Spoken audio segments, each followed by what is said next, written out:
Živjo, sem Jana Pristovšek in spet smo skupaj. Danes bom govorila o tem, kakšne so posledice odraščanja oziroma življenja v neustreznem oziroma toksičnem okolju. Če živimo v varnem okolju, že beseda sama pove, da se počutimo varno. Naša notranjost je mirna in sporočila okolice mi dojemamo relativno mirno. Razburjenje, ki ga občasno čutimo, ni previsoko, ni preveliko. Če pa smo odraščali oziroma če ste odraščali v neustreznem ali toksičnem okolju, potem je notranjost ves čas v pripravljenosti. Ne moramo biti mirni, če naše okolje ni mirno. In otrok, ki odrašča v takšnem okolju, ne zna vzpostaviti miru v sebi, ne more ga, nima časa, zato ker se ves čas ukvarja s tem, kako bo prestregel nevarnost, ki mu grozi. Vse to se dogaja v nezavednem. Vse to so naša čustva in otrok to čuti. Ampak je teh impulzov preveč, da bi otrok si lahko oddahnil. In ko ta otrok odraste v tem čustvenem razburjenju. Da to čustveno razburjenje ni premočno, vzpostavi obrambne mehanizme.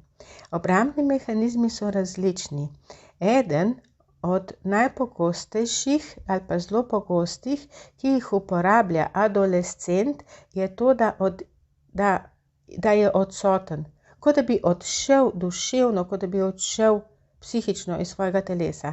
Ko adolescentu govorite, naredi to, naredi ono, poslušaj, uči se, bo dobro zate, ne sliši. Otrok, adolescent, ki raste v neustreznem okolju, pa to naredi še toliko bolj pogosto. In dlje časa, ko je odsoten, ko ni prisoten v svojem telesu, bi temu lahko rekli, manj sebe čuti. On hoče pobegniti od svojih občutij, od groze, ki jo čuti. Drug način je to, da se skrije vase. Skrije se globoko vase in se ukvarja s tem, kaj se dogaja v njem, se pravi v otroku, vsi ti strahovi, krivda, prestrašenost, strah pred tem, kaj se bo zgodilo, ker nikoli ne ve, kakšna bosta oče ali mati, ko bosta prišla domov, kaj jih bo spet razburilo. In takrat se skrije vase in gleda, da bo ustregel svojim staršem, da bo čim bolj priden, da bo prebral iz njunih oči vedenja besed in ugotovil, kako se mora obnašati, da bo čim lažje oziroma da bo sploh preživel, ne da bo samo čim lažje prišel skozi. In te stvari in takih obrambnih mehanizmov je še veliko. Ampak ko ta oseba, ko ta otrok, ko ta deklica ali pa ta deček odrasteta, sta že odcepljena od sebe. V otroštvu bi se mi mogli spoznati s svojimi čustvi. V otroštvu bi starši mogli naučiti, kako obvlada čustva, da slabih čustev ni. Jok ni slabo čustvo, trma ni slabo čustvo. Ampak ker starši niti sebe ne poznamo, ne moramo o tem potem razlagati in govoriti svojim otrokom. In potem v odrasli dobi se zgodi kaj? Ta odcepljenost od sebe je že tako velika in strah pred čustvi je tako močan, ker teh čustev ne obvlada, da se dobesedno odcepi. Zdaj sem to že parkrat povedala in zdaj bom razložila, kaj to pomeni. Čeprav se vse dogaja v glavi, jaz razlagam na način, tako kot mi čutimo. Pustimo znanost, pa teorije, pa psihologijo. Ampak poglejmo, kaj mi čutimo. Mi čutimo tukaj. Mi ne čutimo v glavi, mi čutimo tukaj. Torej jaz govorim o tem, kaj mi čutimo tukaj. In ko smo mi prestrašeni, ko nismo odraščali v varnem okolju, ko se bojimo okolice, ko ne poznamo sebe, ko ne obvladamo svojih čustev, ko nas je groza čutiti samo slabo in težko, takrat mi tukaj naredimo eno pregrado. Tukaj se zgodi ena pregrada, kjer mi svet urejamo samo z glavo in to, kar čutimo navzdol, je samo neprijetno. In to je ponavadi depresija, tesnoba in pozneje depresija, ali pa gremo celo v izgorelost. Čustev je še veliko. In mi se jih hočemo rešiti. Mi nočemo čutiti, ker ne obvladamo, ker je težko, ker je neprijetno. Nekdo mi je celo rekel, da so čustva popolnoma nepotrebna, da so odveč, ampak čustva so kompas našega življenja. Čustva nam povedo, v katero smer gremo, a je pravilna ali ni pravilna, kaj moramo pogledati. Ampak pejmo nazaj. Ko sem jaz rekla, da mi tukaj naredimo eno pregrado, pomeni, da nas ta del, ker ga ne obvladamo, ne zanima več in ostanemo samo še v glavi. In mi z glavo, z umom hočemo ukrotiti svoja čustva. Z umom mi hočemo urediti svoje življenje. In ne gre, zaradi tega, ker morata biti glava in srce povezana. Ne more samo glava urejati našega življenja. Ne moramo z glavo urejati. Točno tako, kot ne moramo samo s čustvi urejati svojega življenja. Kaj pomeni to, da mi urejamo z glavo?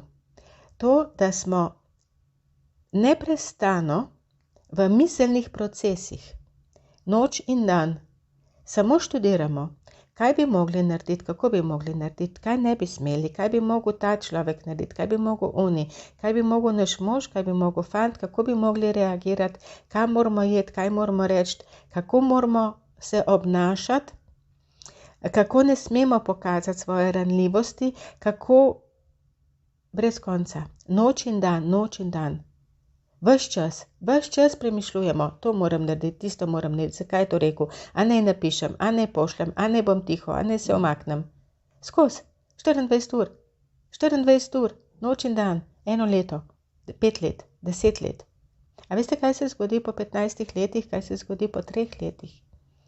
Da se nam že skoraj zmeša, utrujeni smo. In kaj se zgodi? Izgorimo, ne moramo drugače. Telo toliko zmore, vsak človek ima svojo mejo. In kako tukaj lahko zdaj presekamo ta začaran krog? Tako da najdemo način, da obvladamo svoja čustva. Svojih čustev se mi ne smemo bati. Svoja čustva mi moramo poznati. Svoja čustva mi moramo raziskovati.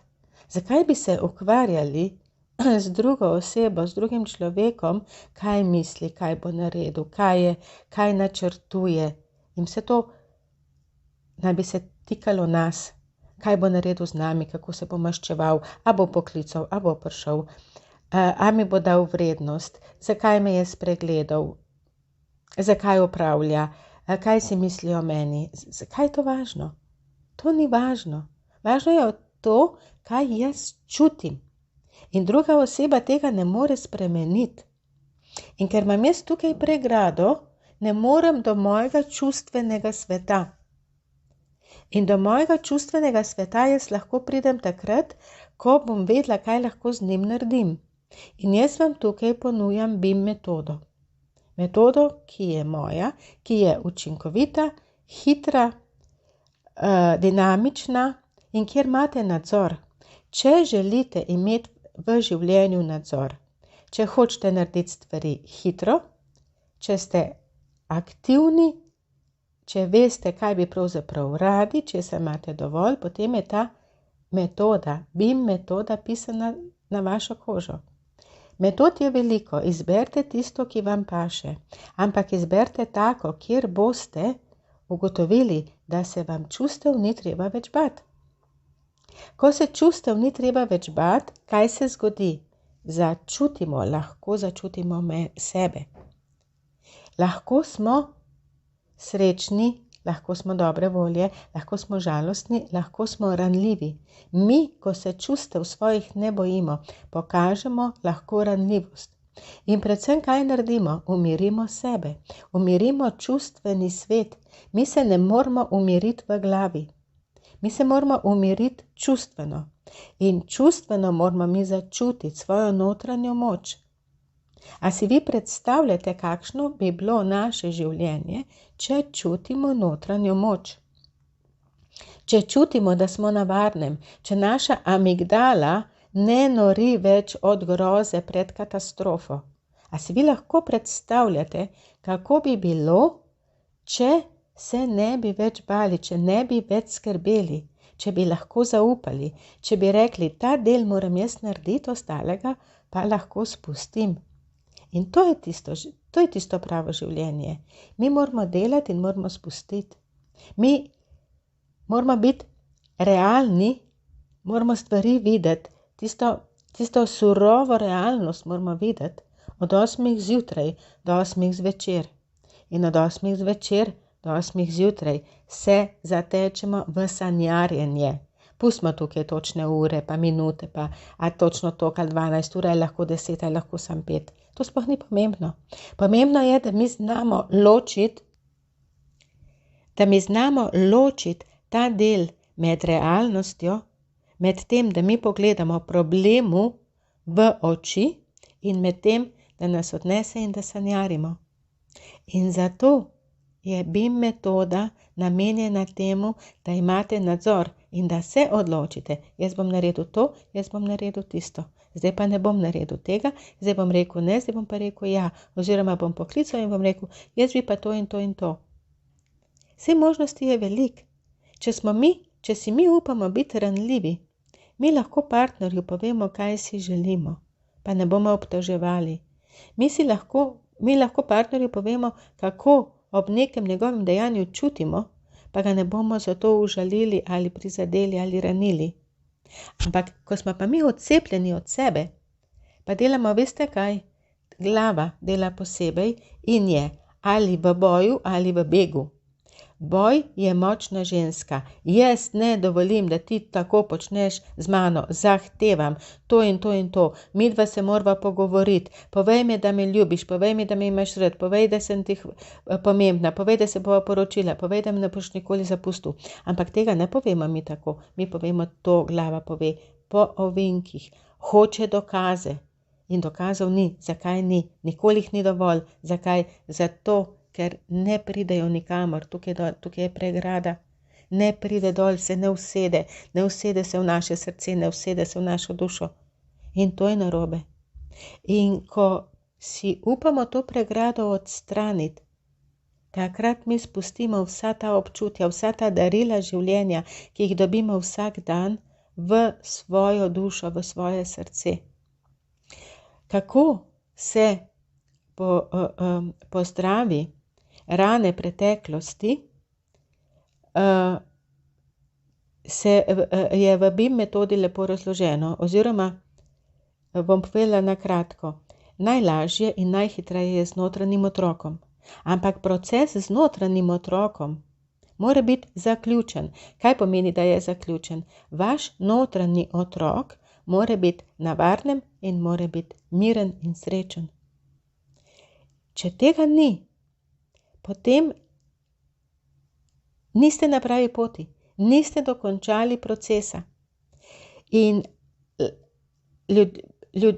imamo 3 vrste, oziroma, ko sem se zapletla. So ljudje, ki nimajo svojega notranjega otroka, ga ne poznajo, ne vedo. Potem so ljudje, ki ga imajo in je nesrečen, in potem so ljudje, ki ga imajo in je srečen. Se pravi, od teh 3 skupin je najboljša zadnja 3. Se pravi, njihov notranji otrok, moj notranji otrok, moja deklica, moja odrasla Jana. zdajle počne to in to in to in je ne zanima zunanji svet. Uživa na svojem travniku ali pa kjerkoli druge. Ljudje, ki nimajo svojega notranjega otroka, imajo tako močne obrambne mehanizme, da jih ti obrambni mehanizmi ščitijo pred temi čustvi in relativno dobro živijo. Imajo en kup težav, ampak jih strogo razumsko jih rešujejo, čeprav jim je težko. Potem je pa tista druga umestna skupina, ki notranjega otroka že pozna in je žalosten. In je žalosten, zapuščen, nimajo časa. Kaj imajo na srcu, ne vejo, kje ga imajo. Vejo, da je žalosten, nekaj bi pa nekaj ne bi. In ti imajo pa že razrahljane obrambne mehanizme in neprestano bruhajo ta čustva na dan in je zelo, zelo naporno, zelo močno čutijo, zelo močno jih boli, zelo močno, močna občutja, močna čustva jih izčrpavajo. Če imate svojega notranjega otroka, potem si privoščite, dajte si to darilo, da vsaj ta proces zaključite. Eno uro naredite z mano ali pa naredite sami, ampak naredite tako, da bo vaš notranji otrok na varnem, na toplem, da bo miren in da bo srečen. In tako se boste potem počutili. Noter se moramo počutiti mirno. Ni okolica tista, ki nam povzroča rane in bolečine. Naša notranjost je ranjena. In ko našo notranjost zacelimo, lahko pričakujemo, da bomo lažje in manj boleče živeli, da nas ne bodo ljudje toliko prizadeli, da bojo bolj prijazni z nami, da bomo dobili en kup daril življenja. Imejte se radi, prijavite se na moj YouTube kanal, bom vesela, če me spremljate, bom vesela, če boste delili ta video. Odločite se, pa preberite knjigo Čarobni odnos. Pridite v Facebook skupino Čarobni odnos. Moja spletna stran Slišana si je namenjena vam, ne meni. In kmalu se spet vidimo in slišimo. Imejte se radi in poskrbite zase. Čau, čau.